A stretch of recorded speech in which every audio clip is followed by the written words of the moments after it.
to the republic for which it stands, one nation, under God, indivisible, with liberty and justice for all. Guns, self-defense, concealed carry. This is the Patriot Defense Podcast. From the war room in Idaho's high desert, here's your host, Todd Echols. And it is a Monday, and I am back here with Training Series, Episode 9. And today we are going to discuss the draw. Let me first start off by saying that I have officially, I mentioned this last time a little bit, but I have officially completed 2 months of 3 podcasts a week. There was a couple hiccups in between there, but you know what? I didn't miss a podcast. I may have been a couple hours late. I may have been a day late on a couple of them.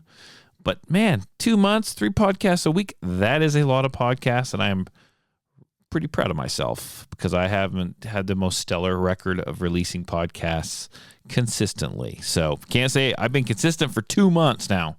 So let's go into this third month, and I have high hopes for myself. So I do appreciate you guys all listening. But today we're going to really quickly, just for a few minutes, touch on the draw. So we've touched on a couple different things. We've talked about the drive out, the shoot. We've the drive the gun out, acquire the sights, press and take that shot, which is essentially the reverse, or the second half of the draw stroke. We've talked about trigger reset. We've talked about doing the 50-50 drill, all these things, right?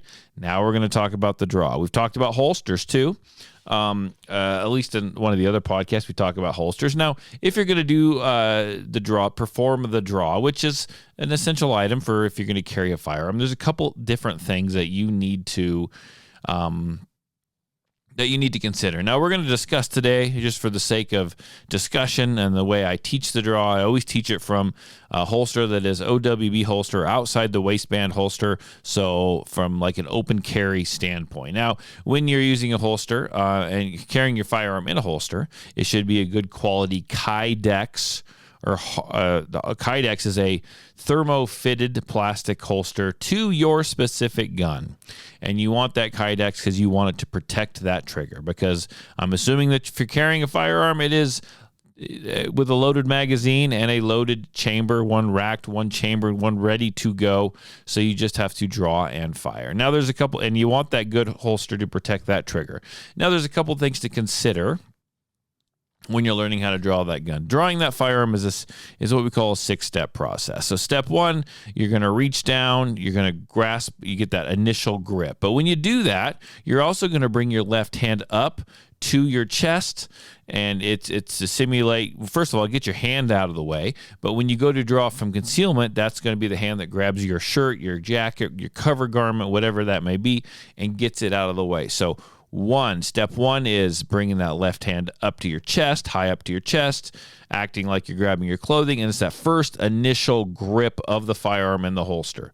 We still haven't removed the gun from the holster yet. We've established our good grip, one that you're not going to have to adjust. You essentially have one half of that grip down with your right hand. You are going to grip the gun. 1, 2 is straight up and out of the holster. Straight up and out of the holster is step 2. Step 3, you're going to drop, you're not going to flip your wrist up, but you're going to drop your elbow. You're going to point that gun directly at the target or the threat. That is step 3. And you want to be able to do that because from step 3, you can do what? If it was an actual threat and they were coming towards you, you could actually start firing your gun at step 3. Okay. But step 4 is now you're driving that, pushing that across the chest, still pointed downrange at the target or the threat. You're going to meet up with that left hand. I think Magnum calls it proprioceptive indexing. Going to index that left hand on that gun. Then that is 4. 5 is going to be the drive out. And 6 is going to be the trigger press or the firing of that gun when you acquire those sights on that target, which if you practice like you should be relatively quickly. Even quicker with a red dot. Okay, now that is essentially the draw. 1 is the initial grip with the left hand out of the support hand out of the way up on your chest. 2, straight up out of the holster. 3, drop that elbow so the gun is pointed downrange at the target, at the threat.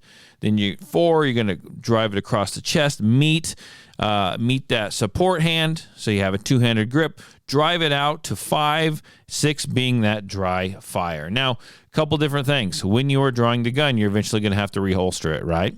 So never be in a hurry to reholster that gun. Take your time. Look the gun into the holster. Look it into the holster. Make sure that there is no shirt. Make sure that there is no clothing or anything impeding that gun when you put it back into the holster. You want to make sure that you grab your cover garment. No, don't put your hand down by the holster. Grab your cover garment, move it out of the way, even with an open carry holster, okay? You're going to look the gun into the holster so you know where it's going. That way you're not doing what? You want to make sure you're not pointing that gun at your midsection, right, as you put that gun into the holster. When you do so, finger off the trigger. Okay. Now, when you initially draw the gun, we want to be very careful with where we're aiming the gun. Remember, we don't aim a gun at anything we're not willing to kill or destroy. The gun comes straight up out of the holster, and it stays pointed down until you drop that elbow. Then it's straight out of the thread. At no time is that firearm pointed at your torso, at your leg, anything like that. You need to be very aware and very deliberate with what you're doing. Now, when you practice a draw, when you first start to learn it, you need to do things slowly, and it's going to feel very robotic, and that's the way it should be. Very robotic. Step 1, step 2, step 3, step 4, step 5, step 6. Right? You need to practice and practice and practice that. It will start to smooth out. Remember, slow is smooth. Smooth is fast. You do not want to mess around. You want to practice this with an unloaded gun for a long time before you step out and try to do this with a loaded firearm. Really. So you're going to go start slow and deliberate. It's going to smooth out. It's going to get a little bit quicker, right? You're going to gain a little more confidence. When you're ready to load the gun out on the range, I suggest loading it and then doing what? Starting over again. Very slow, very deliberate. Work up to the speed. Get comfortable with it. Know where your finger is on that trigger. Know where the gun is pointed. Remember, folks, you can't take back a bullet. One of the best ways to practice as well is to go home. Make sure it's unloaded. Set up your phone. Have someone hold your phone and record you. Obviously not directly in front of you, but from the side of you, both sides. And you can replay that video in slow motion, just slow, frame by frame by frame, and you can see if you do anything wrong. It is a very, very valuable tool for when you're learning to draw. Actually, your phone and recording video is a very, think about football players, think about basketball players, right? They rewatch video, they rewatch tape, right? I mean, I wasn't a sports guy. I'm assuming that's still a thing. It's the same thing when you're dealing with a firearm. Record yourself, view it back, slow it down, really see what is happening. It's very important to know. Now, a draw is something that you want to practice all the time. In fact, it's not something we do all the time necessarily in the daily lives of carrying a firearm. Hopefully the gun never leaves the holster because that means you've never actually had to use it. That's the goal, right? Now, if I have friends come over and I know that we're going to practice that, I will spend a day before or a couple hours before, an hour before, and spend some time running through it again. It's not something you just want to do cold. Now, if you're out in town and you have to defend yourself and you have to draw that gun from the firearm, that's when you're going to do it cold. But other than that, you should never do it cold. Take your time, practice, right? Develop that muscle memory, develop those neural pathways. Do it once, do it safe, right? Do it over and over and over again, and you're going to do it safe, right? Like I said, you can't take back a bullet. But there you go, the art of the draw. And folks, I will see you again in a week. Thanks. Bye.